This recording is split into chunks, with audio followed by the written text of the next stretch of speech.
Welcome to this year's Global Economy Lecture, which, as you know, is a joint presentation by the Vienna Institute of Comparative Studies and the Austrian National Bank.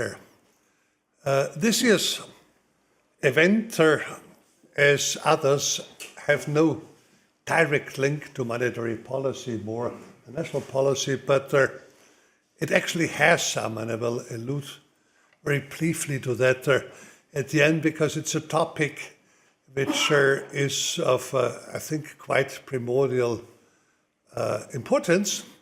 And as you will see for the presentation, I'm sure you somewhat had a preview. It essentially makes the point that also for the greening of the earth, for energy transition, Ricardo matters. This is the main part of it. And I'm very happy that this point has been made, because this is also something which I typically do when I have my interactions with members more from the Greek fraction of it, where then issues are raised, we should go for autarky, we should have more security of an energy. And of course, one can make this point until one finds out how high the loss is if one were to do it. And this is part of the lecture today. I think that's an important part which has to be done. And for this to be done, we have the pleasure to have here Ralph Ossa, who is the chief economist of the World Trade Organization in Geneva. And to my knowledge, it's the first time we have somebody from the World Trade Organization here. Why did we have it in the past? I didn't go through all of it in the past, but I want to make sure how to say this at this special occasion to have it. And it's an institution which, unfortunately, in recent years has had its ups and downs due to the behavior of a few important countries. And as a result of it, we have a little bit of a problem with a number of our processes which are linked with it. They can't do it. When I was young, very young, I worked a little bit on trade and also at this time interactions with the World Trade Organization. And it's a very, very important institution, which unfortunately at the moment is a bit left out of the international discourse, which is a pity.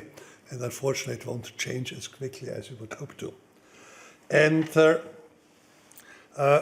the topic, and a little point in addition, I didn't know prior chief economist to my knowledge, but I had interesting encounters with Ngozi, your boss, because he was my director colleague, and then we moved in different direction. I was acting senior vice president, became MT.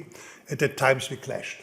And so when I meet her today at annual meetings, we exchange things, but we each recall part of it, what has happened there. She's a very, an African woman who has character. I'm an Austrian person also with character, so it was an interesting step. But I think she's the right person for this job there, because she's able to bring messages across. The topic today is, as I said, on Ricardo, green transition. And this is something which also is not strange to us.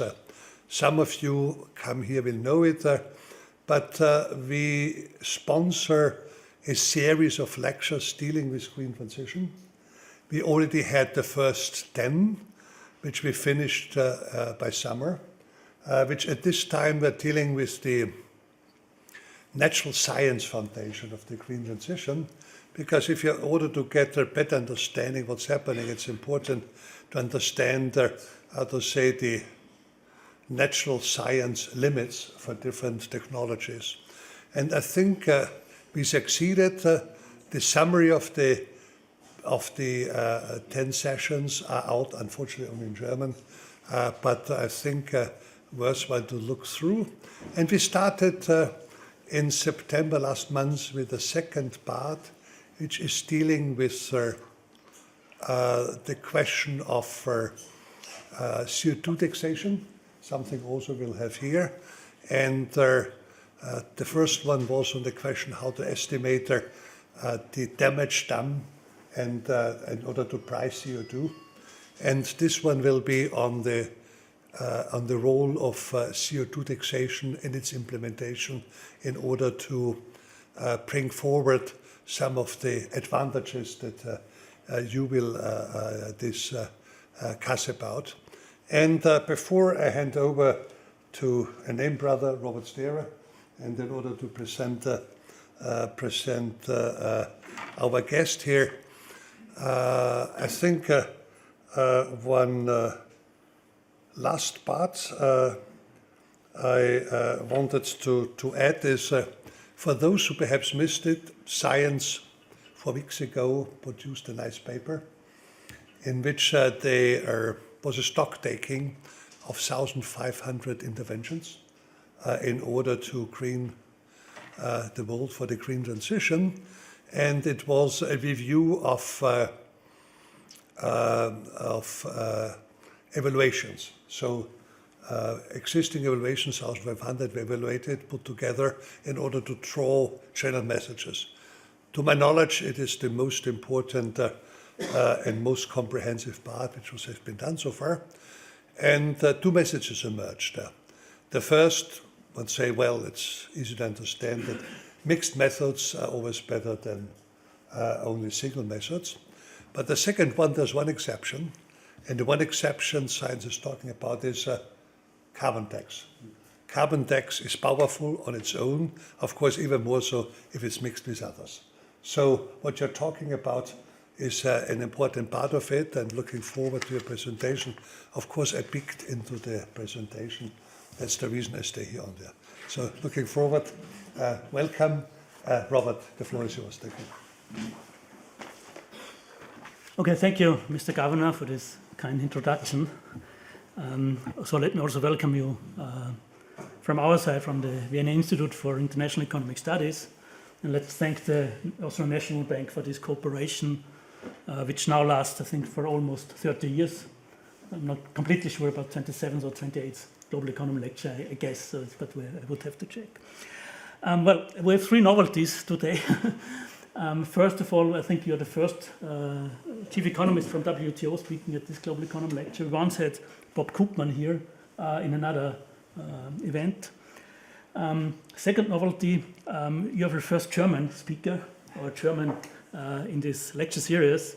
And the third novelty, I just realized that there are 3 R's on the table. Okay, just a few words about Ralph Ossa. As you have already heard, he is the chief economist of the World Trade Organization since 2023. Before that, he has been professor at the University of Zurich. And before this period, he spent some years in the US at prestigious universities like the Princeton University and the University of Chicago. Basically, he started his scientific education at the University of Witten-Herdecke, located in Nordrhein-Westfalen in the Ruhrgebiet. I have to Google that, I hope this is correct, right? But then he moved on quickly to London School of Economics with some visiting fellowships in Harvard University. At the moment, apart from his position as chief economist, he is co-editor of the Journal of International Economics and research fellow at the Center of Economic Policy Research and the National Bureau of Economic Research, so both covering US and European agendas. He's also still very active in publishing academic research, and I think one of these pieces we will hear today. So at least 3 papers have been published in high-level journals last year already, and a couple of journals articles already before. Fortunately, he's also still very active in presenting at various conferences, and we are very happy that you could make it to this Global Economy Lecture. So we are very delighted that you made it to Vienna, and we are very much looking forward to your presentation. Okay, thank you.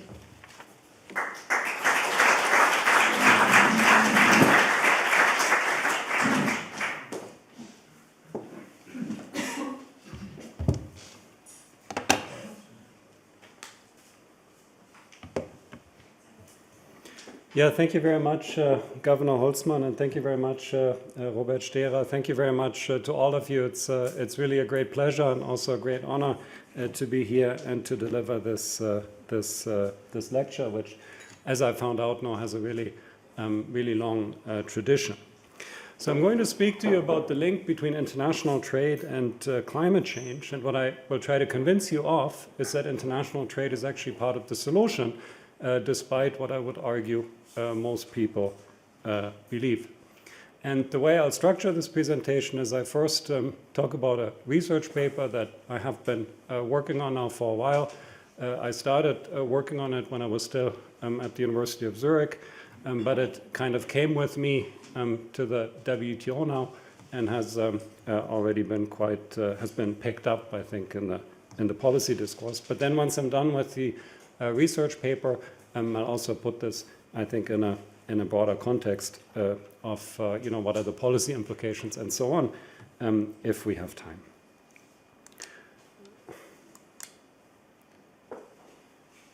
Does this work? Yes.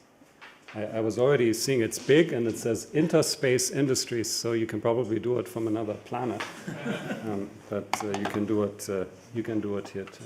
But I did one too much now. Yes. So let me start by just giving you the punchline, the paper in a nutshell. So if you have to pay attention for one slide, this is it. So what's the main result of the paper? The main result of the paper is that climate policy can unlock large environmental gains from trade by inducing countries to specialize according to what I call the environmental comparative advantage. And the main idea is really simple. We all know that there's economic gains from trade, and the economic gains from trade come from countries specializing in what they're relatively good at. So the argument here is that there's also environmental gains from trade, and these environmental gains from trade come from countries specializing in what they're relatively green at. We're going to see that there's a big difference between the economic gains from trade and the environmental gains from trade, in the sense that the environmental gains from trade need some help. In particular, they're going to need some environmental policy to be in place to unlock them. And the contribution here is, in a way, to bring this classic notion of comparative advantage into the trade and climate change debate, even though I think, once you say it the way I just said it, it's relatively obvious, at least to my knowledge, it had been absent from this debate so far. Now, why is this important? It's important because it makes the case that trade is really an important part of the solution when it comes to addressing climate change. And as such, I think counters a narrative that is so widespread that most people would even take it as self-evident. So you go to any supermarket, I'm sure here too, certainly in Switzerland, and it is taken as self-evident that buying local goods is good for the environment. Even at the WTO cafeteria, I have to tell you, they advertise if it's like regional products. And it's also very intuitive because, of course, when people think about trade, they think about transportation. And when they think about transportation, they think about transport emissions. And if this is where you stop thinking, then clearly trade is part of the problem. And I want to be very clear, I'm not trying to convince you that this is not an important issue, transport emissions, and I don't want to argue that we don't need to work on reducing transport emissions. But the important point is that transport emissions are only a relatively small share of overall emissions, and that there's large variation in production emissions across countries. So if you want to think about it in very simple terms, and it's a bit of an oversimplification, but to some extent, if you buy something from a country that has lower production emissions than you, if you do green sourcing, as I call it, the production emissions you save can in principle offset or overcompensate the transport emissions that you incur. Now what I'm arguing here is a bit more subtle. It's kind of a general equilibrium view of this partial equilibrium idea of green sourcing, because of course it cannot scale if we all try to buy everything from the cheapest country. I mean, from the greenest country. And it's not only important because I think it highlights that trade is an important part of the solution, but it's also important because it makes clear that that you can have a more inclusive perspective of sustainable development, which doesn't pit economic prosperity on the one hand and environmental sustainability on the other hand against each other. So what do we do more specifically? So we have a quantitative model of the world economy, and it's a very standard quantitative model, so really nothing new there. I'll tell you a little bit about that later on, but I'm not going to show you any equations. And we live the economist's dream and just impose a worldwide carbon tax. And I'm going to say something later about what happens if it's not a worldwide carbon tax and so on. Turns out it's not so important. And this quantitative model captures the entire world economy. So it has many countries, it has many industries, it has input-output linkages, all aggregated to 64 regions and 45 industries. So as I said, the benchmark scenario is a uniform carbon tax. I'm going to hit this economy with $100 per ton of CO2 equivalent, but turns out you can do other things, and I'll get there. So one thing here to be very clear, this is not an integrated assessment model. So it's not one of these models that also explain how greenhouse gas emissions cause climate change, or how climate change then affects the economy. So these are, of course, all very important considerations, but I don't think they're so important for this particular question that I'm interested in here. So what's the main result then? So the main result is that the environmental gains from trade account for more than 1/3 of the emissions reductions brought about by the carbon tax. So if you hit this world with a carbon tax, of course, greenhouse gas emissions are going to go down. And more than 1/3 of this reduction is due to these environmental gains from trade, which says that international trade is a strong force multiplier for these climate policies. And it turns out that this is relatively robust. So it holds for a wide range of carbon pricing regimes, both in terms of how high the carbon tax is and also what the coverage is. Of course, you need more than one country to be part of this idea, because otherwise, obviously trade is not really working. What's also interesting, although I want to push this a little bit less strongly, because there's a bit of a data issue that I'm going to explain to you also, but it's still interesting. So what we find is that even if you increase the carbon tax dramatically, so even if you go to like $1,000 per ton of CO2, a ton of CO2 equivalent, the trade to GDP ratio, or rather the ratio of trade and gross production, stays more or less unchanged. And what this means is, even if you become very ambitious in terms of your climate policy, trade is not going to go away. So international trade remains part of a sustainable economy, no matter how sustainable you want it to be. But I'll say this a little bit less strongly because of a data issue that I'll get to later. So how do we come to this result? How can we isolate these environmental gains from trade? We have a decomposition, and it's a version of a decomposition that's quite common in the trade and environment literature.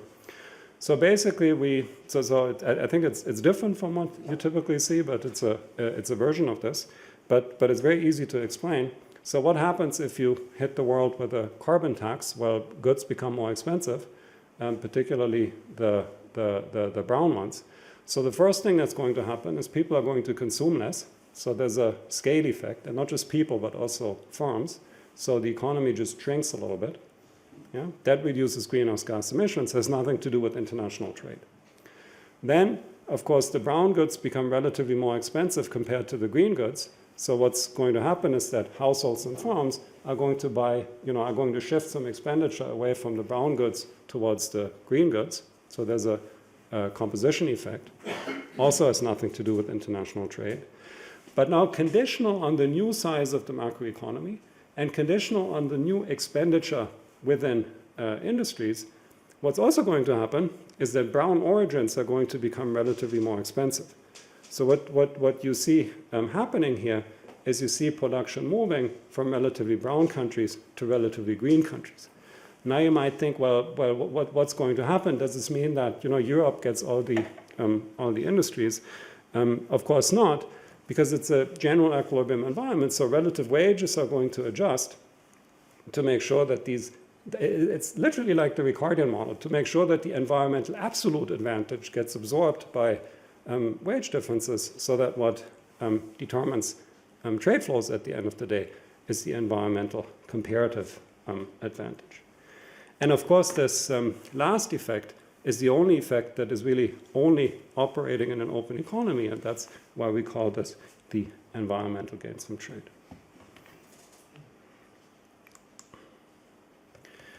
So a little bit more details about the model for the ones of you who are interested. I know it's a diverse audience, so for some of you, you can just ignore it, but I thought some people would find it interesting. So we take a multi-country, multi-industry Armington model with input-output linkages, and for those working on international trade models, we know that that's isomorphic to many of the standard models that are being used out there. And importantly, it's a static model, so we abstract from changes in production technologies. Yeah, and just to be clear, it's not that we don't believe, for example, that carbon pricing also does something to emissions intensities. It's not that we believe that these things are not going to change over time.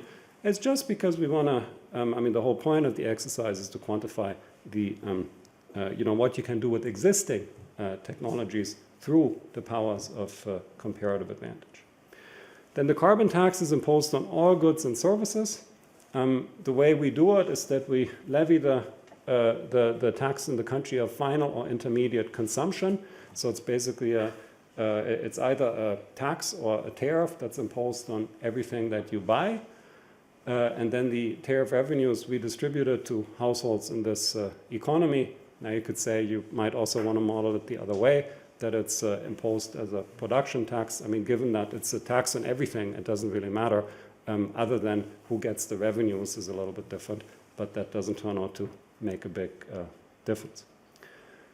And then, of course, the way you apply this carbon tax is you convert it into an ad valorem tax or tariff. So, of course, if you're a more emissions-intensive country or more emissions-intensive industry, you're facing, in nominal terms, a higher tax.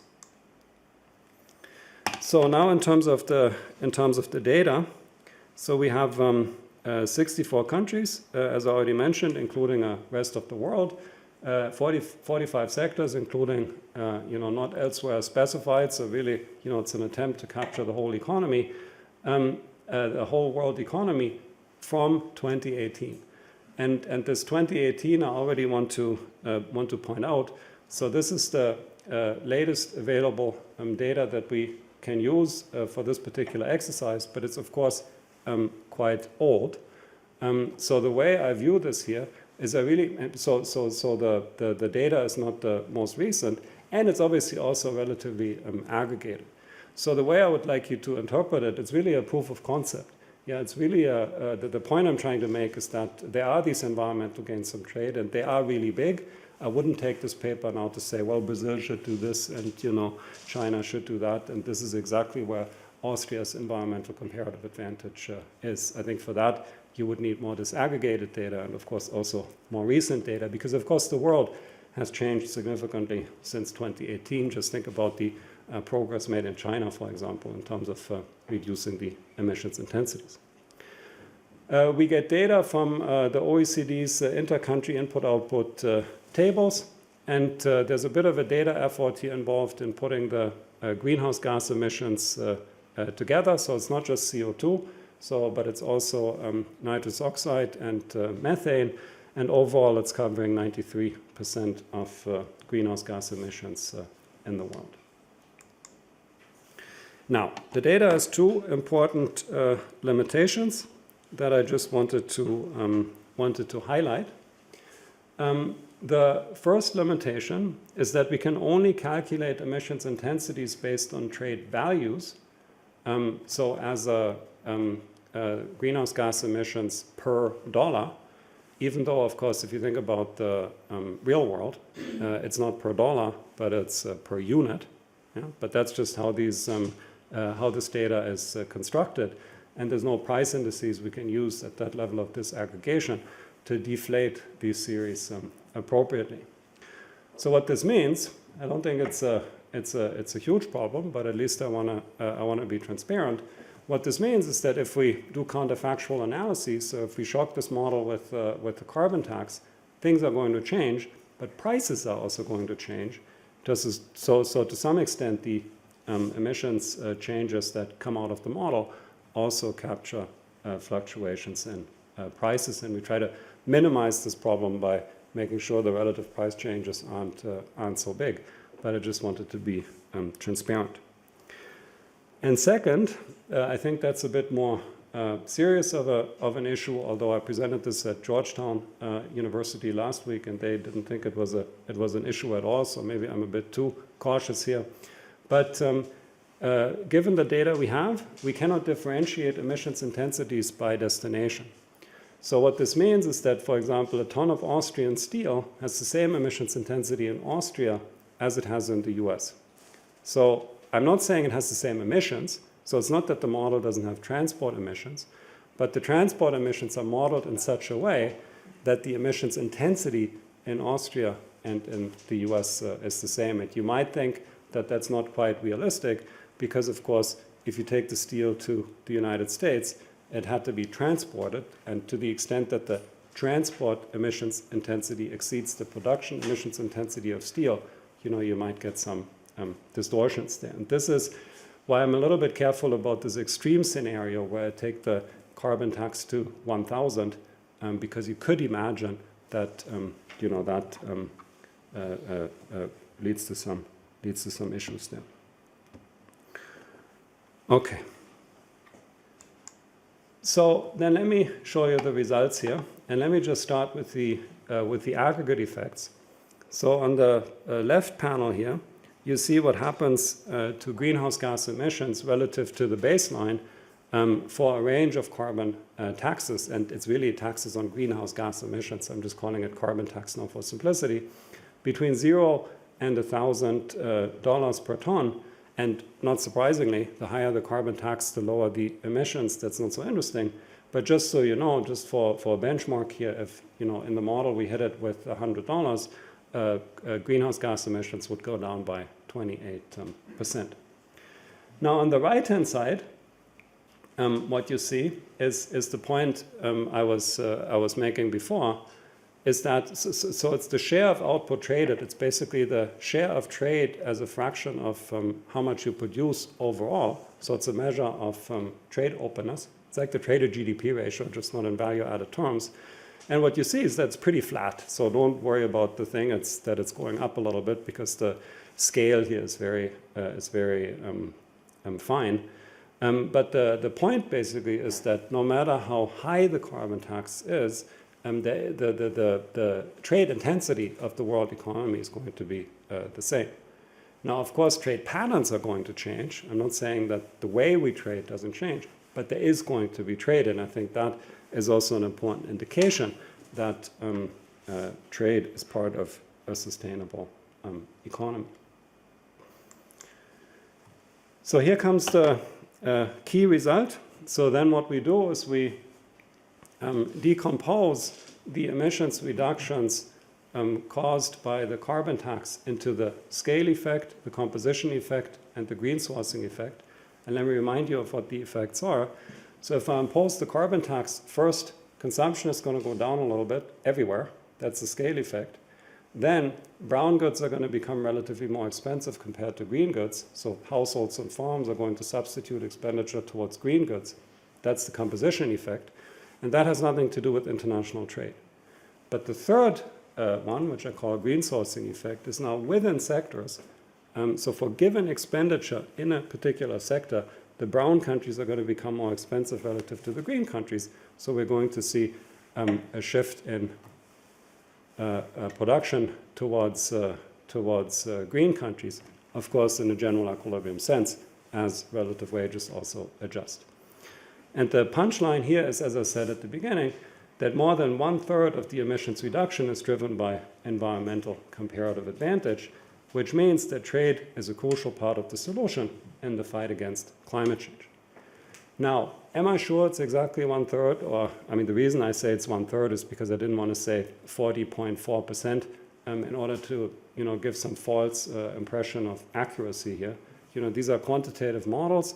If it's a third or a quarter or, something in that neighborhood, I think future work is going to fine-tune this, is going to revise this. The main point for me is that it's big. Yeah, it's important.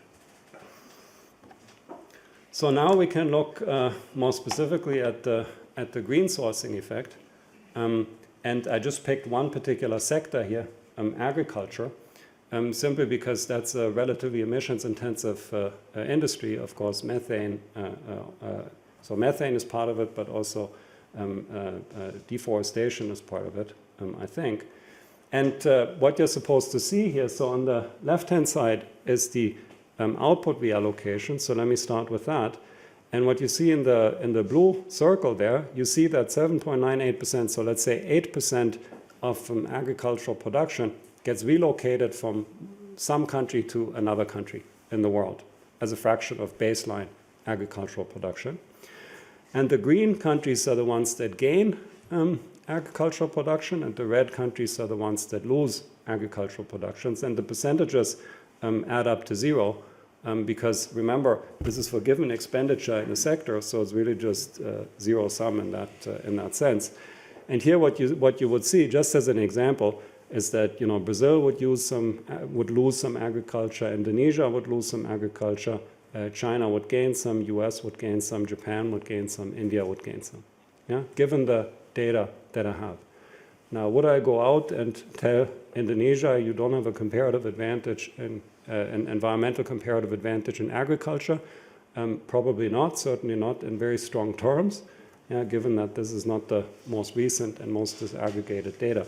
But this is, in principle, how it works. And then you see on the right-hand side, you see the associated emissions reduction, shouldn't say reallocation, emissions reduction. So in the blue circle, what this is saying is that as a result of this green sourcing effect, the agricultural sector is going to reduce greenhouse gas emissions by 23%. And you see what this is, who's contributing to that. So here the numbers add up to the 23. So for example, the fact that Brazil is reducing its agricultural production here has a big effect on worldwide greenhouse gas emissions. So you can see what this all boils down to. At the end of the day, it boils down to what I would call the output elasticity of emissions. So you see that countries gain market share for which the emissions increase generated by a given increase in output is relatively small, and countries lose market share where you can save a lot of emissions by reducing output in that particular sector. And that's just one sector. Of course, you can draw similar pictures now for other sectors too. Yeah. So now let me talk about some of the robustness checks here. So I'm sure you'll all say, a worldwide carbon tax, that's completely unrealistic. So let's just see what would happen if we had some more realistic schemes. And I just put up a few here. So on the left-hand panel, you see partial coverage in terms of sectors. And the way I've done it, I don't know if you can read it, but first you only hit energy, then you hit energy and agriculture, then energy, agriculture, and basic metals. So it's cumulative. Yeah, so let's maybe start with that. And what you see, well, obviously, the more sectors you hit, the larger are going to be the greenhouse gas emissions reduction. That's not so surprising. But what's interesting is that even if you only hit energy, or even if you only hit agriculture, or hit agriculture and energy, the green bit, which is the green sourcing bit, is around a third. Yeah, so even if you have partial coverage in terms of sectors, trade is still an important part of the solution. And it makes sense, right? Because the green sourcing is all about reallocating market shares across countries. On the contrary, if you go to the right-hand panel, I'm including all industries, but it's a partial coverage of countries. And it's a bit of a random And you can do this in all sorts of permutations, but just to illustrate. So I start with only the EU, then I have the EU and the US, and then you have the EU, the US, and China, and so on and so forth. And obviously, if only the EU does it, the environmental gains from trade are not going to work. It makes total sense because you need two at least to it's trade. And you see how the share of trade, so the share of the environmental gains from trade in the total emissions reduction increases as you increase the set of countries. But pretty quickly, if you have like 4 or 5 countries, that's already enough for trade to play an important role. So taking stock then on this research paper, it's a very short paper making I think a very, very simple point. We show that climate policy can unlock substantial environmental gains from trade by encouraging countries to specialize according to their environmental comparative advantage. And the key here, let me just say this again, I'm not saying that trade is always part of the solution. It could also be the opposite. It could also be that you tend to import from countries that are relatively brown, for example. What I'm saying is if the right environmental policies are in place, then trade becomes an important force multiplier to strengthen the effect of these environmental policies. You could also turn it around and you could say you need weaker environmental policies. So for example, a lower carbon price, and maybe we should quantify it that way. You could also say you need a lower carbon price in order to get the same effect in terms of emissions reductions. Yeah? Now let me talk a little bit about the policy implications. So I'll move a little bit more towards the policy part of the presentation. But for me, the main policy implication, I mean, we're not close to having a worldwide carbon tax. So for me, the main policy implication is that we need to make sure that international trade in general and the multilateral trading system in particular do not become the collateral damage of trade-related environmental policies. Because you do sometimes get the impression that environmental policymakers make environmental policies, as is their job, in good faith and with good intentions, perhaps sometimes without fully taking into account the trade implications that these environmental policy measures have. And that's a problem if you believe that international trade is actually part of the solution. So if you undermine trade by pursuing environmental policies, that would be a bit of a Pyrrhic victory. So let me just discuss 2 pertinent issues that arise in this case. And the one, and I'll be very careful what I say here, of course, but the one is going to be on border carbon adjustments, such as the US CBAM. So as you might know, there's actually more and more countries that are now imposing carbon pricing schemes. If you look at the World Bank has a nice website where you can get an overview of how many carbon pricing schemes are in place. And currently they say we have 75 carbon taxes and emissions trading systems in place, which cover approximately 24% of global emissions. Of course, they have very different carbon prices, but the point is that we have and very different coverages, but we have an increasing number of carbon pricing schemes in the world.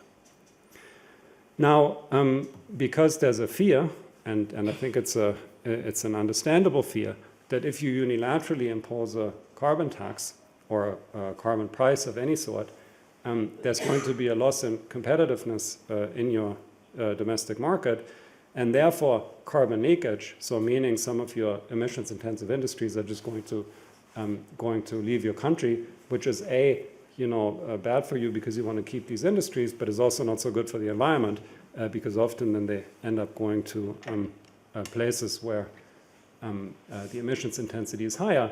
So I think it's understandable that more and more countries, and the EU in particular, are combining these domestic carbon prices with border carbon adjustments. Now, there's a few things I think to say about this. So first of all, I think you can, as an economist, I find this exciting, you can have a very interesting economics discussion on this. what the right border carbon adjustment system would look like. And very interesting contribution by Bob Steger from Dartmouth College, which Harald Fadinger, Austrian trade economist at Mannheim, who's I think coming here, right? Is he? Yeah, is he already here? Is building on, where they have a discussion basically whether the way the EU has structured this from a purely economics perspective, forget the WTO, is really what you need to re-level the playing field. Yeah, you can have that discussion. Then you can have an implementation discussion, and that's one that I hear a lot when I talk to businesses, and that's one that I hear a lot also from our members, where you say, well, let's not argue about the principle here, whether we should have CBAM or not, and this and that, but let's just make sure the compliance costs are as low as possible. Yeah? And there are a lot of the things I'm hearing, both from European businesses, but even more from businesses from developing countries, is that the compliance costs associated with some of these border carbon adjustments are very high. And that's especially difficult for small and medium-sized enterprises, that's especially difficult, of course, for poor economies, because often these compliance costs have a fixed cost character. You need to figure out how to do the reporting, for example. And of course, if you cannot distribute these fixed costs over sufficient scale, and you can't if you're a small company or a small country typically, then it's just a trade barrier that is basically, it doesn't make trade more inclusive. Let me put it like that. So this is a whole discussion that I had underestimated before coming to the WTO, because as an academic you always just think about the principle. But then if you see how it's actually implemented in practice is also hugely important. But then the third point I just wanted to report on is a political dimension to this. And I can just say that many WTO member countries who are faced with these border carbon adjustments, or at least possibly faced, potentially faced with these border carbon adjustments, are not particularly excited about it. And the reason is because they perceive it, so some perceive it as environmental protectionism, be that as it may, but many of them also perceive it as fundamentally unfair. And the idea, I think, is a little bit like, well, first you rich countries wreck the environment, and now we poor countries have to pay for it. And you can have an economics discussion of whether that's true or not, but I can just report that that's how it is perceived. So the point I'm trying to make is that you can have this economic discussion, you can have this implementation discussion, but whatever it is, the political costs of these border carbon adjustment, in my assessment, are large. You might still want to implement them, but they are large, and they risk leading to trade tensions, of course, because of all these frustrations that I've described, which would then be counterproductive for the reasons that I've explained. So, of course, what would be the best? Well, first of all, I have to say the EU, and I don't just say this as a WTO representative, but the EU has actually done a great job, I think, coming to the WTO, explaining all these legislations, both CBAM, but there's other more controversial ones like deforestation legislation. I can tell you it's more controversial. We can talk about it more later on if you want. And I think they've really, done their best to come and try to convince everyone that, they want to make this WTO compliant and so on. But of course, a better alternative, and I'm pretty sure they would agree, is if there was some sort of global arrangement that would make these border carbon adjustments unnecessary. Because if everyone has a carbon price, you don't need these border carbon adjustments anymore. And I just wanted to report that we have some analytical work at the WTO that's trying to make some progress in that direction. And we have also convened a task force together with the IMF, the World Bank, UNFCCC, and UNCTAD, where we are making some first steps in that direction. So we are presenting a first report at the annual meetings of the World Bank and the IMF just in a couple of weeks. It's not going to be a grand proposal, but we're going to make some progress, at least in terms of measurement. So how do you even think about carbon prices? Because once you start thinking about it, you realize it's very complicated. There's not just one way of thinking about a carbon price. There's explicit ones, implicit ones, marginal ones, average ones. If it's implicit, what do you include, fuel subsidies or not? So one deliverable, for example, of this task force, one first deliverable will be a common understanding of what these carbon pricing metrics even capture. Second point, our second issue area I just wanted to comment on briefly is industrial policy, which of course is now on the rise for many reasons, but also I think conducted in the name of accelerating the green transition. And I just wanted to point out, just to refresh your memory, that the WTO, with its rules, provides a clear framework for the orderly conduct of industrial policy.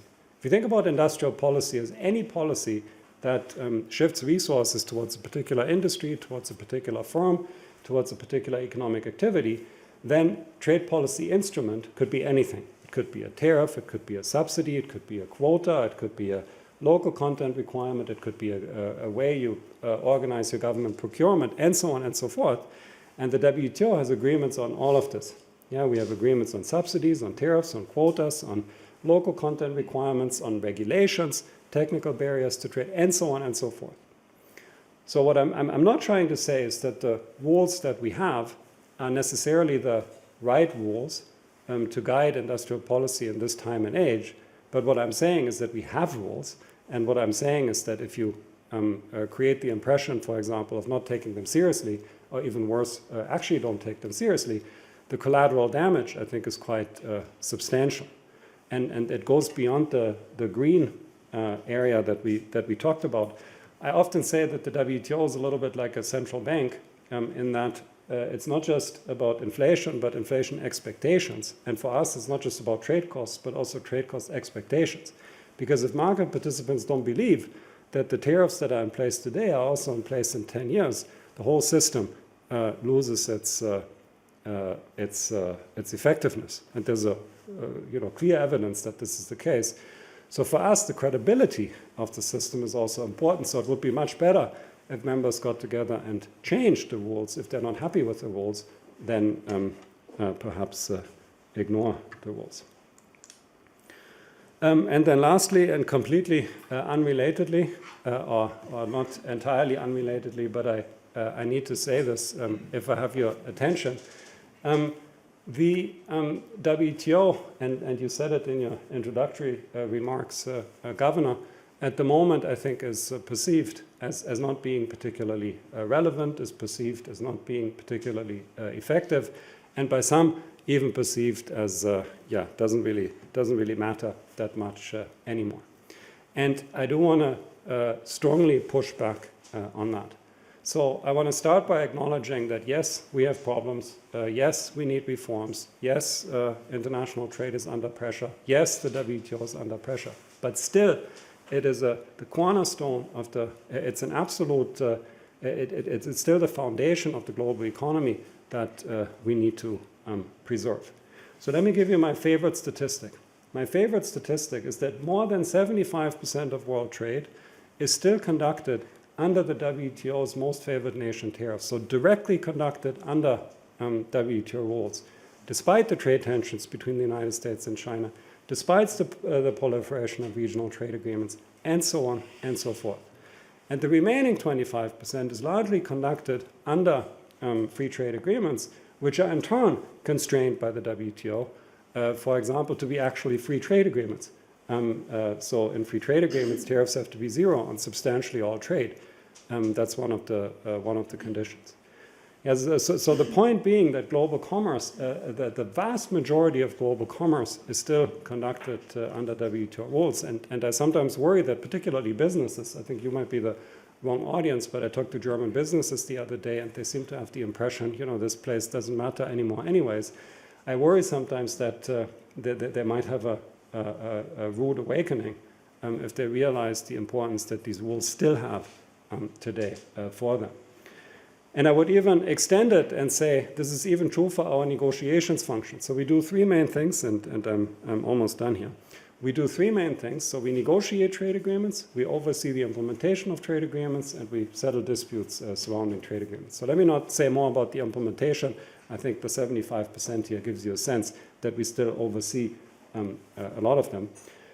But let me talk about negotiations. And I'd be the first to say there's no Uruguay round anytime soon. There's no Doha round anytime soon.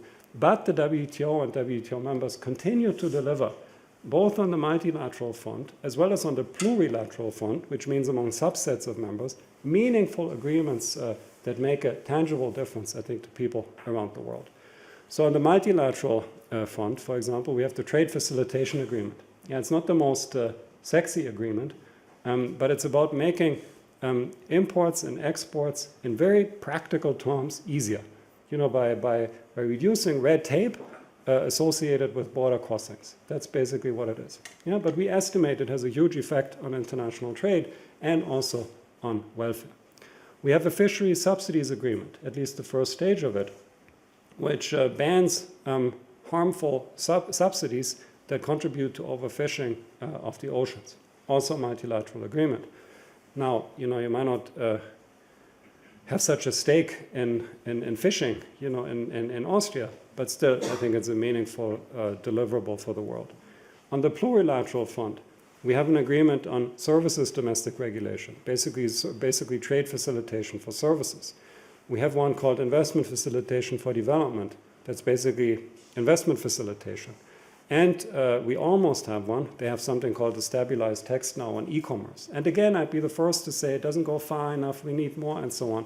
But things are coming out of this place. And even if you look at dispute settlement, so dispute settlement, that's where we're doing the worst because the appellate body is currently not working. But the appellate body is only the second stage of the dispute settlement process. There is a first stage, that's working. And some members, including the EU and China, have found a plurilateral alternative to the dispute settlement system. So for example, when the EV subsidies case now comes to the WTO, it will not be appealed into the void. Yeah, so and I think it's, if you think about it, the WTO now has 166 members. They need to all agree by consensus to come out with new rules. Imagine how difficult that is. The Ukraine has to say yes, Russia has to say yes, US has to say yes, EU has to say yes, China has to say yes. And I think it's incredible that anything comes out, but something comes out. And I would even go so far as say, we live in an increasingly multipolar world. And in a multipolar world, you also do need inclusive multilateral organizations. If you look at the way the IMF works, if you look at the way the World Bank works, they're clearly dominated just in terms of their voting structure by rich countries. So the WTO is very inclusive. Any country can block everything. Perhaps a little bit too inclusive. Yeah, so members are working on making this, consensus system a little bit more responsible. But I also think in an increasingly multipolar world, even though it's frustrating, it can also be a big strength. And of course, we need reforms. We need reforms on how we do things. So I already talked about the consensus principle. Maybe the way it's interpreted is a bit too extreme. Of course, we need to reform the dispute settlement system. There's many things we can do in order to improve the way we work. And we, of course, also need to update our trade rules. I said we have some rules on e-commerce, but they clearly don't go far enough. I talked at length about the difficulties about environmental and climate concerns. They need to be integrated somehow. I did mention industrial subsidies. So there is a case that we might need a reform, for example, of our subsidies agreement. And I haven't even started talking about geopolitical shifts at the whole kind of trade and security dimension that the system also needs to grapple with. Yeah, but just keep in mind that the place continues to deliver. It's a historic achievement of the international community, which I do think is worthy to be protected. So, thanks.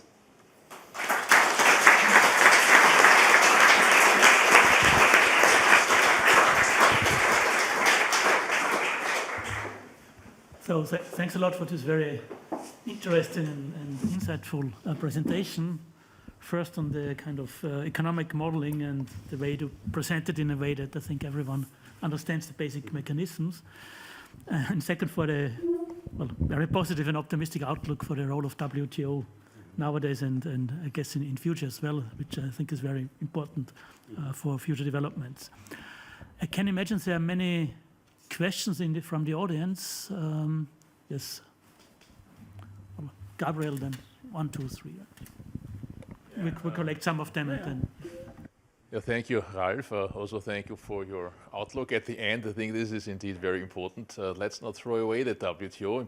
And it was not just a little piece of advertisement, but it is important for the first part of your lecture. No?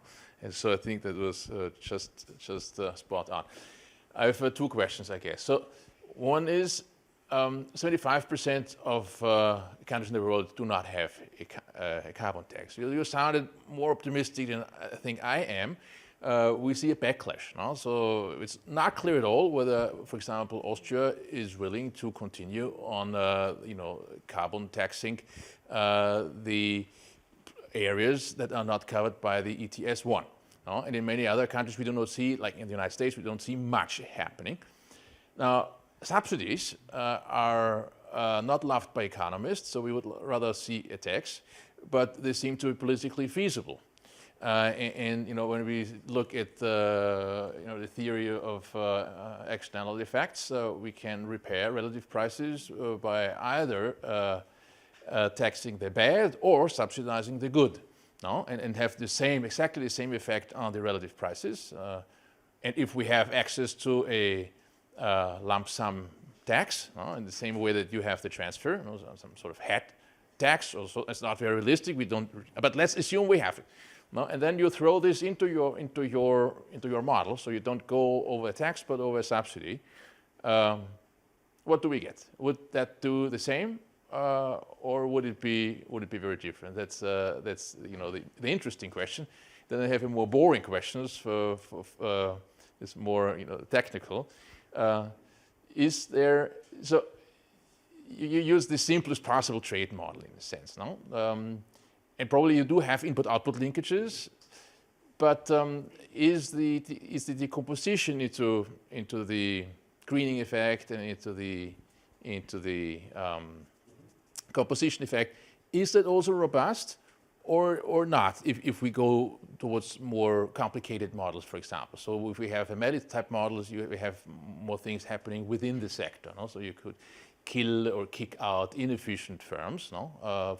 That typically the ones that are browner, no?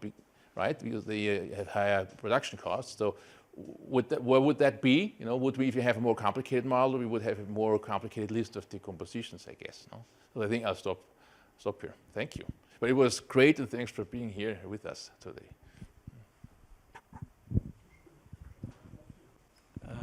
Thank you, Franz Nauschnick, European Task Force Carbon Pricing.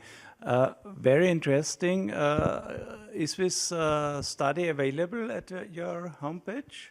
It would be interesting for us, first question. Second question, we just had a meeting with the Chinese, the Americans, Europeans, and the Japanese in Shanghai, where we also had these discussions. The Europeans, we have a most efficient system, we have carbon pricing. The Chinese and the Americans hardly have any carbon pricing. The only carbon pricing the Chinese have was a success of CBAM, because when the EU Commission threatened the Chinese, we will introduce CBAM, you should also introduce carbon pricing, because either you get the income if you introduce carbon pricing, or we get the income, and we will not share this income with you, with the CBAM. So the Chinese introduced carbon pricing. So you need CBAM to give countries an incentive to introduce carbon pricing. So in a sense, CBAM is already a success because it helped the Chinese to introduce carbon pricing. Third question,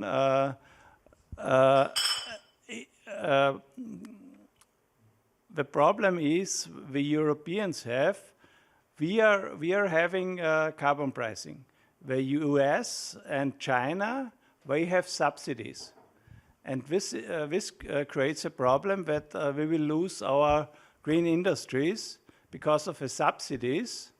The Chinese and now also the Americans with the Inflation Reduction Act will become more competitive, and our green industries will either be destroyed because the others are cheaper because of the subsidies, and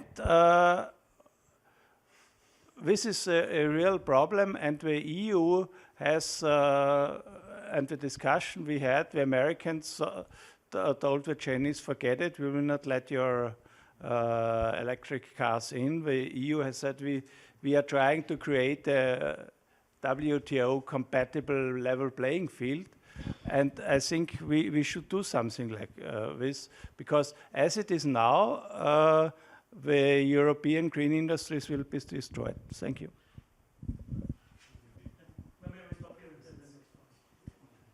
It's technically 2 questions, but it's many sub-questions. So thank you very much for the great questions. Gabriel, as always, exactly the right ones. Let me maybe start with the simple one, which is the second one on the decomposition. So the way we've set this up, it's actually completely model independent. So I think you could add this decomposition to any, so we could kind of apply it to any model. But as you rightly observed, we don't have forms in the model. So what I didn't show you is that in principle, this decomposition could also have a technique effect, which in our model would be just a change in emissions intensities. But if you had a heterogeneous form model, that technique effect would again have the same, so would be a decomposition and the decomposition. So what I'm trying to say is that you could easily extend this decomposition to a heterogeneous form environment, and I'm completely with you that I think you would then get additional static environmental gains from trade from the fact that you can also have the same forces operate at the firm level. And by the way, just to clarify, I mean, these are just the static environmental gains from trade. You could also imagine that there's dynamic environmental gains from trade in the sense that, you know, maybe the what is this called? Not mitigation, well, the investment in emissions intensity reducing abatement. That's what I'm using. You know, investment and abatement measures, I think could be pushed. Now, on your first question, very interesting. And as a trade economist, I had the exact same intuition than you. It's all about relative prices. And I haven't tried it in that model, but I could imagine that subsidies in that specific model actually could have a similar effect. But when I discussed this with my environmental economics colleagues, they pushed back strongly. And I think it's in any model in which you have another relative price that gets distorted, it's not going to work anymore, because the subsidy, of course, makes you produce more, and the tax makes you produce less. Not in this model, I think. But I think in a more general model, it would, because the carbon tax is the only one that really implements this producer-paid principle. But we can talk more, because I think it's a really interesting point. Then on the carbon pricing task force, so the first report that we have is going to come out in 2 weeks. So it's not available on the website yet, but it will be available soon.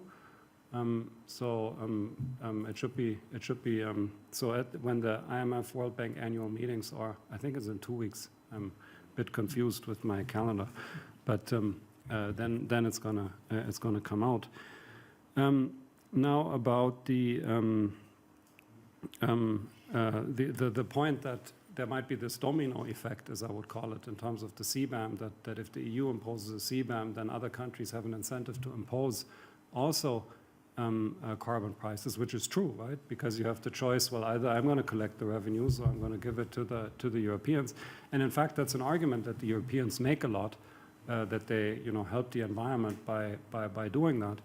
I would just say, you know, again, just repeating what members tell me, I mean, you can make this argument, but I think there's an increasing group of countries that are just fed up with things being pushed onto them, be it new regulation, be it like they just don't want to be told by us what's right or wrong, and even if they agree, I think in principle with what it is, the fact that they're kind of coerced to it in a way is maybe too strong of a word. But I would again be at least mindful of the potential political costs of this kind of effect. And then carbon pricing versus subsidies. So I think that's a really important subject, and I wouldn't want to be an economic policymaker now to kind of decide what to do. My hunch is that these subsidies are very expensive, and we are in a time of rising debt in many economies, even in the United States. I mean, the sovereign debt levels are going up. So I'm just not sure how sustainable this subsidies approach is. And I think one argument that the European policymakers could have made, and maybe did make, is that the EU, I mean, for all the imperfections, has pretty much the textbook model in place, or the textbook answer in place. So perhaps they could argue it a little bit more forcefully that the European climate policy may be more credible, certainly in the long run. But I totally agree that obviously the short run matters too. And just on the Chinese EVs, just one point there. I mean, that's a really interesting example, because I should have said this. When you ask most people why is trade an important part of the solution to the climate crisis, what they're going to tell you, and I think it's a valid point, it helps you access green technology. Like, for example, solar panels have become extremely cheap now because of the huge economies of scale in China. I think the price has fallen by 99.9% or something insane. So of course, if you want to install solar capacity now in the world, and that's good for the planet, this thing is good. And you could make the same case for Chinese EVs. But then, of course, you start thinking about the security, sustainability. Is there perhaps a trade-off? You start thinking about your own industries and so on. But from a purely environmental point of view, we should be happy that there's cheap EVs available. I think Carl was first, and then we have a couple of... Thank you for this very inspiring lecture. And indeed, while the WTO may appear to be a dead man walking occasionally, I agree with those that say, I mean, we should try to keep it alive and even inhale and give fresh and breathe fresh life into the WTO. Now, my question relates to the European carbon border adjustment mechanism. And I mean, in light of your model, I mean, this adjustment mechanism, I mean, should provide also, I mean, a lot of positive effects, I mean, via the reallocation and reorientation of trade effect, because, I mean, it would shift trade away from browner countries to greener countries, also in the developing world.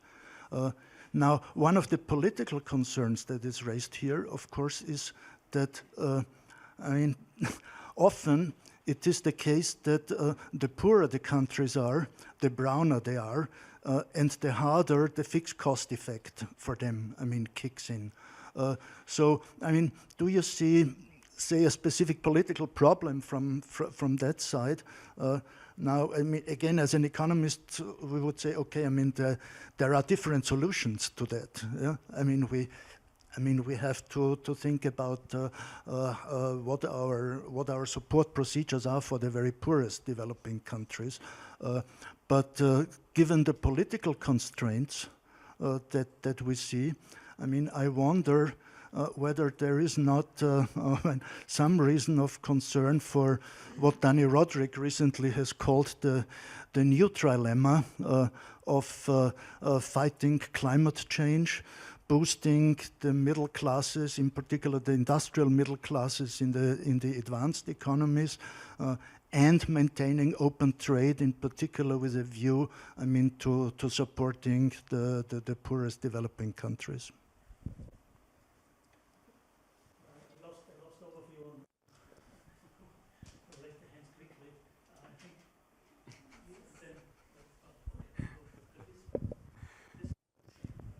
Okay, thanks. Also to keep transport routes short, so to say. First of all, I just wanted to maybe to add to the plea of Mr. Ossa and also others also already raised. I think we need to really use every occasion to explain that the WTO, despite its shortcomings and despite some negotiation problems, nonetheless, it does deliver a global set of rules. And maybe just to add that from a European perspective, we really have no alternative. We are not in a position as the US is in terms of less dependencies, the US having, thinking about raw materials. We're also way more open in terms of our trade openness globally, so the EU really has no alternative than having actually a functioning set of global rules. I really liked the fact that you made the bridge between your theoretical argument and then also what it means actually for us policymakers. I'm working for the Ministry of Economy on trade policy questions, and I do think that this kind of argument is not just useful for, let's say, when you discuss with globalization critics, but also exactly for what you actually mentioned also. We call them, when we talk among us, member states, we often refer to them as trade irritants, or actually these autonomous measures. And the colleague before actually mentioned it also, that I agree that I think that actually CBAM is really helping us more than it is harming, because if you look at the initial intention of CBAM, it was really put forward by the Commission in terms of an instrument to have at hand for international climate policy. So I really think, and since the way it is designed to actually allow for equivalence of measures, I do think it's designed in a way that it doesn't need to be understood actually as an obstacle. But however, we do actually discuss a lot these days, also among member states, other so-called trade irritants. And you also mentioned deforestation. Today there was actually a proposal made by the Commission to have the application delayed. And here I agree with you. If we actually introduce obstacles which actually hamper the kind of green comparative advantages, it's really a problem. So I think your argument really helps us also in these discussions, and there are ongoing negotiation reflections actually among us member states, so to say. Maybe just a final question. What puzzled me a bit is in what you showed, that only after a certain group of countries, of course, having a meaningful carbon price, that then this kind of green comparative advantage actually comes into effect. Why is it not shown in your model for the EU and US already? Because the transatlantic trade flows are quite massive in percentage when we look at global trade. So shouldn't there already be an effect seen already at this stage? Which is also, of course, I think relevant also if we consider actually future where, let's say, only a certain share of countries is actually introducing carbon taxes. Thanks.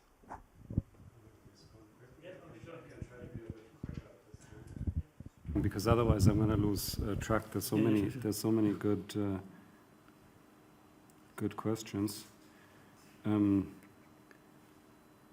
So the first question was, shouldn't the CBAM already activate some of these forces here by bringing some of the some of the emissions intensive industries to Europe, if I understood it correctly. And in a way, it's in the model, because the way we've modeled it implicitly, I haven't been so transparent about it, but because it's all modeled as a consumption tax, if I only have the EU, it's essentially the EU with the CBAM. So you see a little bit of a green sourcing effect there, but that relates to this interesting economics discussion that I was mentioning before. Like from an economics perspective, you would think what the CBAM does is just re-level the playing field. That you have the domestic carbon price that makes Europe less competitive, then you have the CBAM that re-levels the playing field. But, I don't want to go into the details now, but I think the way the CBAM is structured, I think it does a bit more than it overcorrects, I think, the playing field, which, by the way, from a legal perspective is not a problem. I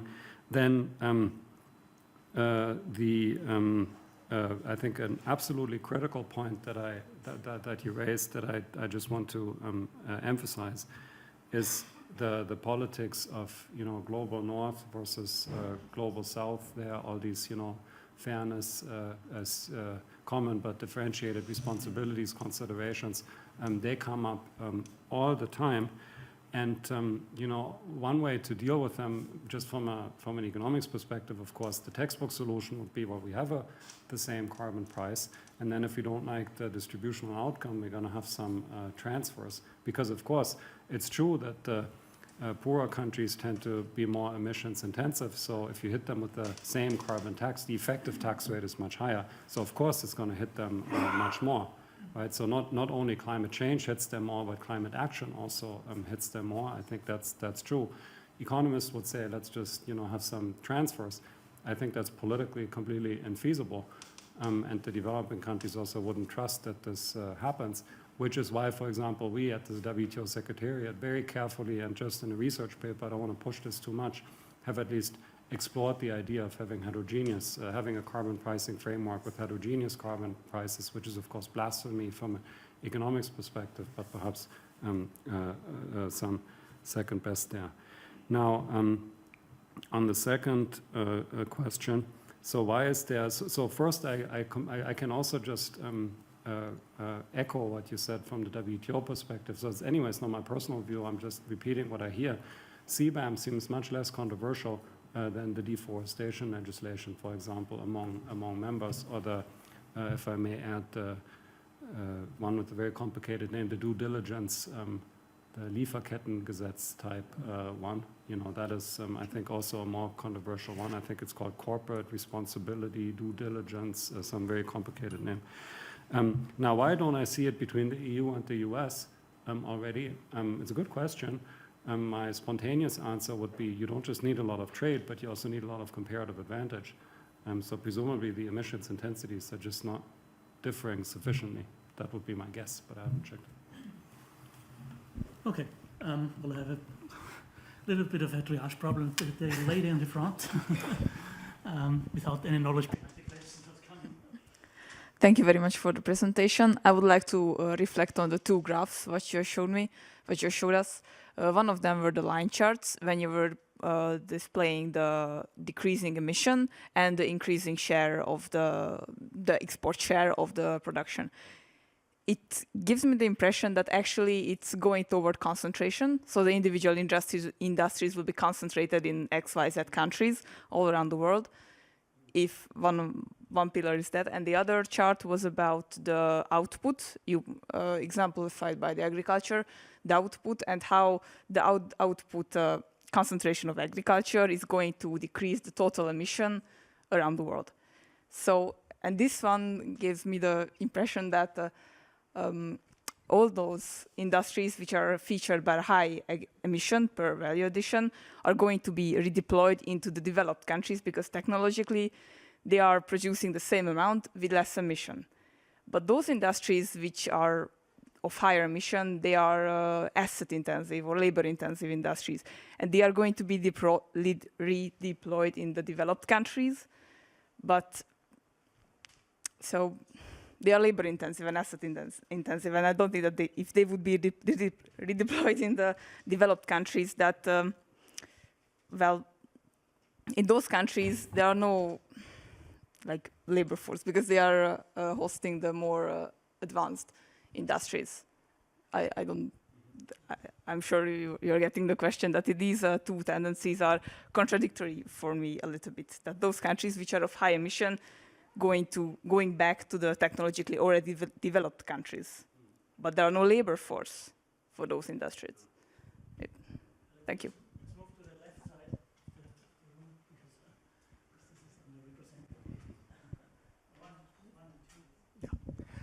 Very good. Thank you for your paper. Your conclusions make many people happy. They make liberal internationalists happy. They make believers in free trade happy. They make believers in trade as an engine of growth happy, and they make the entire international constellation of international institutions very happy. So it's worth exploring a little bit the robustness of your work and the results, and you started doing this a little bit. I find problematic the relation to trade values. To take a simple example, a barrel of oil, the value of that can change by anything between minus 20% and plus 60% in a matter of 12 months. I find it intuitive, but the carbon content does not. So I find it intuitively very difficult how your work can relate those emissions to values as opposed to volumes. The second point I have is the one you touched about Austrian steel. I find it a bit hard to understand. I know your Georgetown students did, and I live very close to Georgetown, but there's still a difficulty. I see it as assuming that there are no transport costs or there are no transport emissions, and you were very clear in saying I'm wrong in that, but perhaps you can explain that. The third is your example of agriculture, which I think was a very powerful one, and of course one can develop these examples for other sectors as well. Here I want to make sure that what you're talking about is net emissions and not gross emissions. And if that is the case, then your example of Brazil and Indonesia is a bit surprising because of the powerful deforestation effects and the carbon sink effects that you would get from these changes. The adaptation of smart agriculture, the regulatory changes, energy price changes, and so on, can have very powerful effects, not only on the pattern of production in agriculture and the quantity of, and the value added of agriculture in total economy, but also on forestation and deforestation. So perhaps you could say something about why my intuition on that is also wrong. Thank you.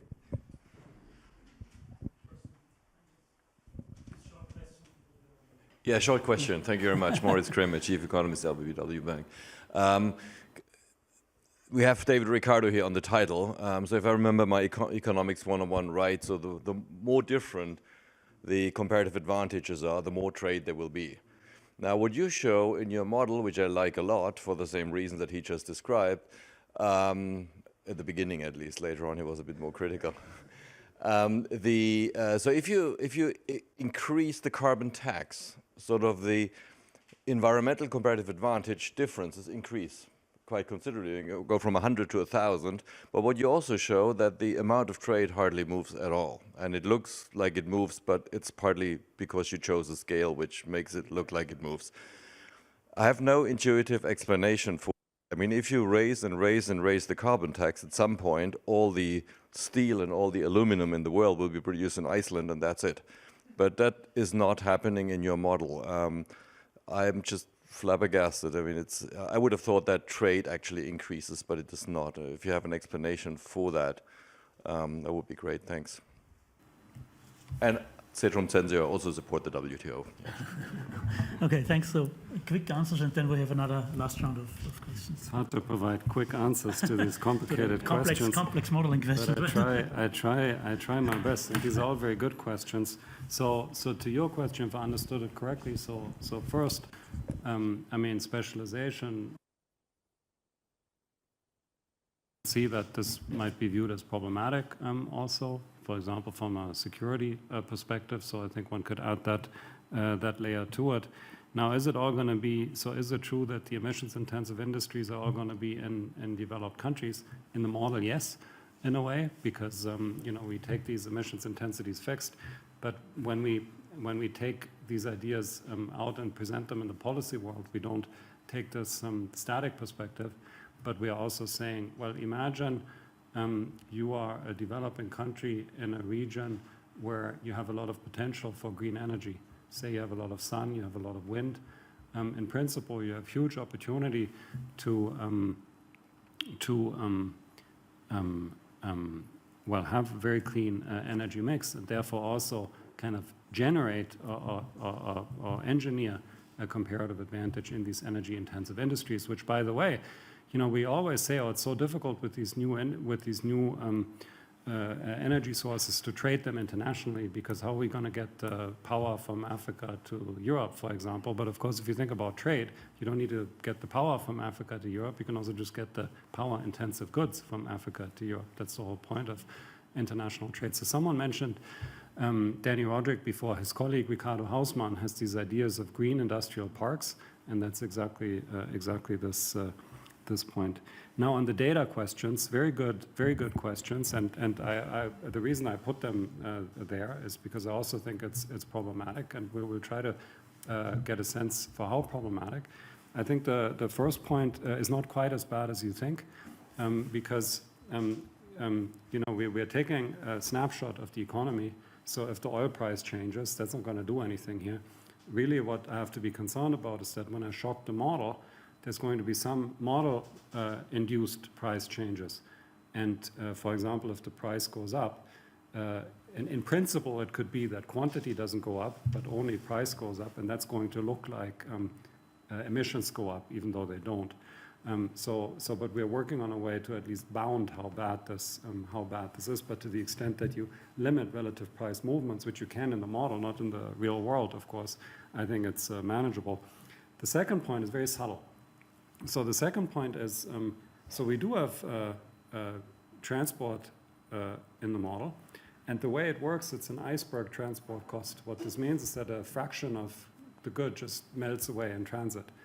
And that are the transport emissions in the model. So we have transport emissions.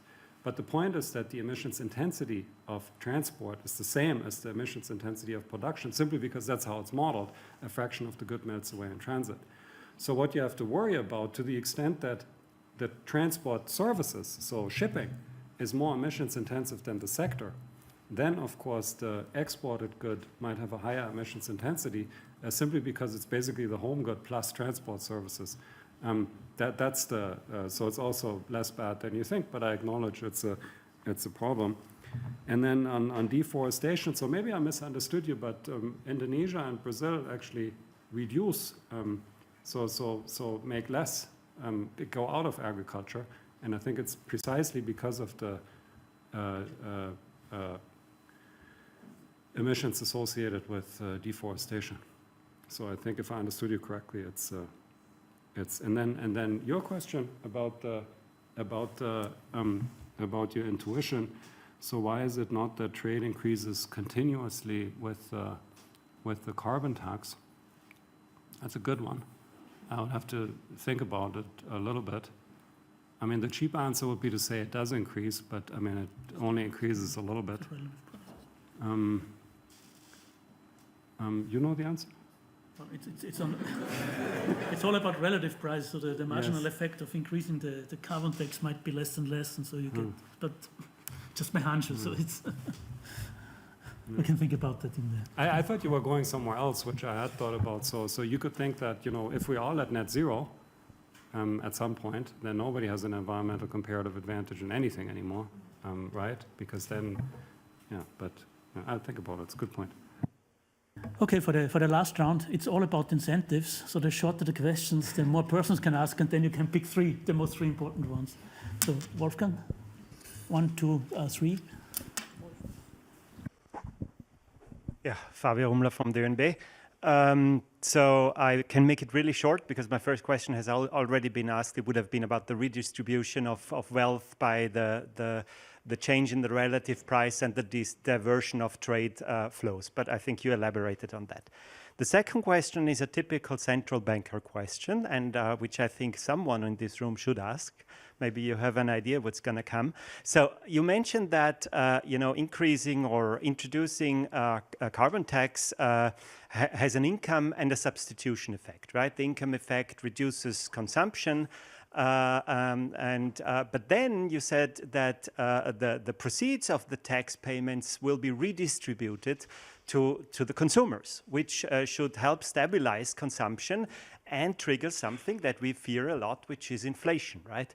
So my question is, have you in the model or also in your analysis thought about the inflationary effect in the transition of this global policy? Because from a general equilibrium perspective, you should also then factor in the response of monetary policy to this transitional inflation and which would then curb again the economy.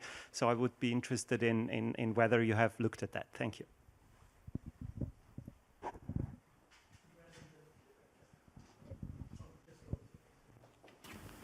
What have you lost in transition? Hello, thank you very much for the great presentation. I have a brief follow-up question on the distributional impacts across countries. Obviously, we already covered that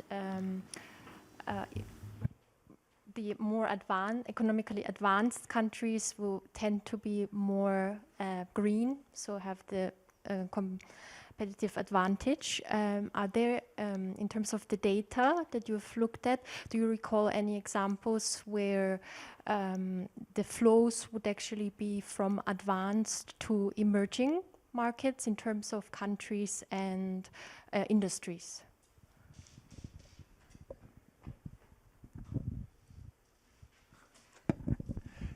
Stefan Kavan from the UNB's Financial Stability Department. Two brief questions. The one is, were you surprised by the tiny scale effect that you showed us? Because basically it says the cake doesn't shrink in size, which would be a great message, because we often hear that any kind of tax reduces the general consumption. And the second one is, aside from all the problems you might have with transparency of emission intensities, what if the advantage of a country's greenness basically comes from decades-long subsidies? Would tariffs then be in order, and would that be WTO compliant?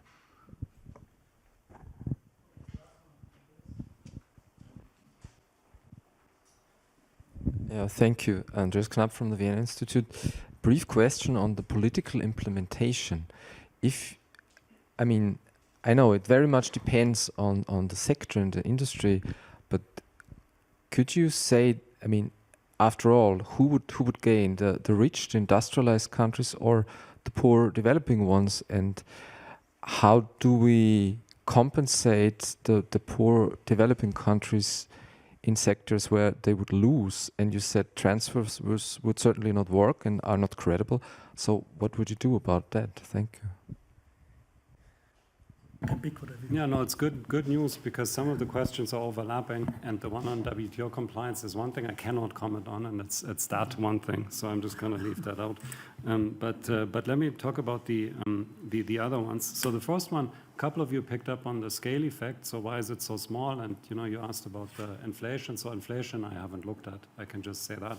But the scale effect is really interesting because it's a general equilibrium trade model.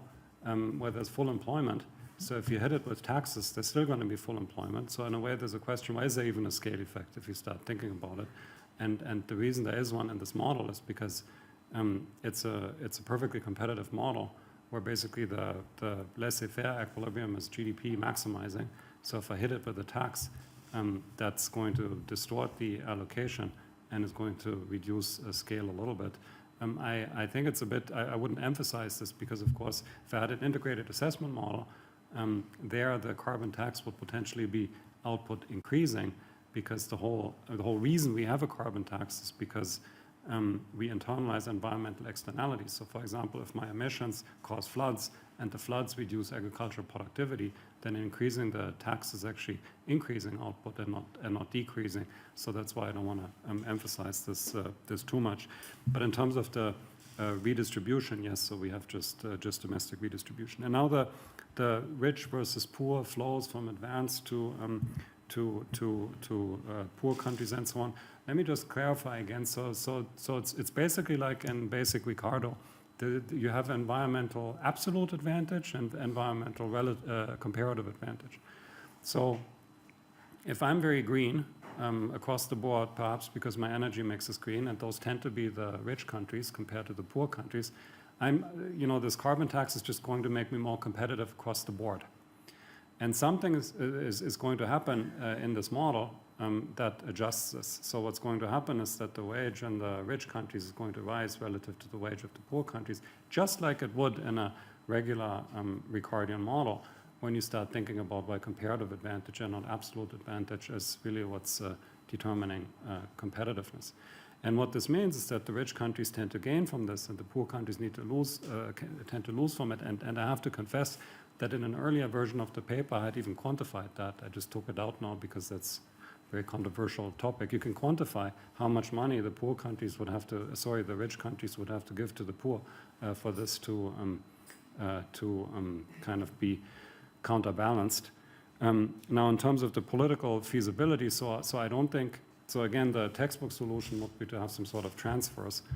If you talk to developing countries, they say, well, even the transfers that were promised to us under the Paris Agreement have never arrived, so this is a non-starter. So I think as economists, we need to get off our high horse and say, the first best is not going to happen. So as economists, we can help the world implement the sixth best in terms of the 10th best. I think that's the reality. And one thing that has been floated, for example, by the IMF, is this idea of heterogeneous carbon prices. Now, it's not beautiful. And I'm not even sure it's terribly effective, but I think you would have to start looking at these things. And then also, you know, subsidies versus taxes. I mean, it's a messy world, and at the end of the day for the WTO, I think it's all about trying to make sure these things become interoperable in some shape or form, so that they don't bring about trade tensions. Okay, so thanks a lot for the presentation and for this lively discussion. Thanks a lot to the audience for being so active in the questions. Let's close the session, and we hope to see you again in next year in the Global Economy Lecture. Do you want to? Yes, I stayed outside, but one of the work we're doing is to somewhat see what the advantages could be with the North and South. And this leads into a monetary question of A*, and the decline and how one can re-raise A*. And one of the ways, and we have the paper discussing it tomorrow on Friday again, essentially saying the energy intensity in the south is much larger, sun and winter. So if you are able to create transfers to these countries, you would be able, to garner some of the advantages of productivity there, which could in a larger scale contribute to higher A*. So if this were to happen, of course, highly speculative, etc., it would not only help, your Ricardo effect, which is enormous, but it would also help us to make our monetary policy less unconventional, because as we've seen recently, it has a lot of negative effects there. So as you see from the discussion there, great topic, great things still to be discovered, and thanks you for participating so widely in the discussion. It was a great discussion. Thank you. And do we have something outside? Do we serve something today or not? Outside. We did already. You already had it already. Okay, so in this case, no food anymore, no drinks. Next time. Thank you. Thank you.